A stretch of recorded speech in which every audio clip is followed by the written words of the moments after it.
बालेन एक, विरोधी अनेक। सबैभन्दा पहिलो विरोधी हर्क साम्पाङ किन विरोध गरिरहेका छन् यो सबैले बुझ्न जरुरी छ। सत्य यही हो, जेन्जी आन्दोलनको बेलामा जब हर्क साम्पाङ धरानबाट उत्तेर काठमाडौँ आए, प्रधानमन्त्रीको आश थियो, उनलाई प्रधानमन्त्री बन्नु थियो, तर बालेनको समर्थन भएन र उनी हुन पाएनन्। जब बालेनले समर्थन गरेनन् उनी धरान फर्किए। धरान फर्केर उनले बालेनलाई भने लुसिफर अनि विदेशी एजेन्ट, विदेशी दलाल, एक अनेक नाम दिए। हर्क साम्पाङका अन्धो भक्तहरूले बालेनलाई विरोध गर्न थाले। साइबर सेनाहरू परिचालित भए। अनि अर्को केपी शर्मा ओली अनि कंग्रेसका नेताहरू विरोध गरे।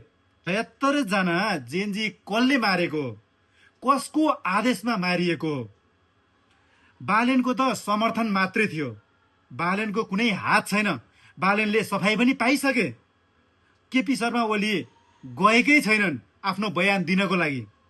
भनेपछि गल्ती कसको छ? कांग्रेस एमालेका भ्रष्टाचारका फाइलहरू हाम्रो आँखामा जीवित छन्, आज पनि हाम्रो मन मस्तिष्कमा ताजा छन्। कांग्रेस एमाले यिनीहरूको कुरै नगरौं। बालेनलाई विरोध गर्नेहरू। अर्को छ प्रचण्ड माओवादी, जसले 17,000 नेपाली दाजुभाइहरूलाई लडाएर मारे अनि 5,000 को जिम्मा म लिन्छु भनेर उनले भाषणमै ठोक्कुवा गरेर भनिरहेछ। 5,000 को जिम्मा लिन्छु भनिरहेछ भनेपछि अनि त्यसले बालेनलाई नराम्रो भन्ने, बालेनलाई गाली गर्ने। बालेनले त आफ्नो जति पनि कुराहरू थियो, आफूले जे पनि भनेका थिए, आफ्नो चुनावी घोषणा पत्रमा जे लेखिएको थियो सबै काम गरेका छन्। काठमाडौँको मुहार परिवर्तन गरिदिए अनि देश विदेशका जति पनि विश्वका राष्ट्र, जति पनि विश्व छ, जति पनि राष्ट्रहरू छन् विश्वमा, सबै राष्ट्रहरूले चाहिँ बालेनको गुणगान गाएका छन्। 100 जना व्यक्तिहरूमा सबैभन्दा प्रभावशाली नेताको रूपमा बालेन शाहको नाम अगाडि आएको छ। के अरू नेताहरूको नाम अगाडि आएको छ त? किन छैन? त्यो बुझ्न जरुरी छ।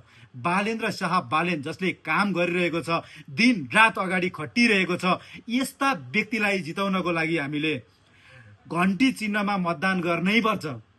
बालेनलाई जिताउनकै लागि भए पनि हामीले यो घण्टीमा मतदान गरेर चाहिँ हामीले भोट खसाल्नै पर्छ।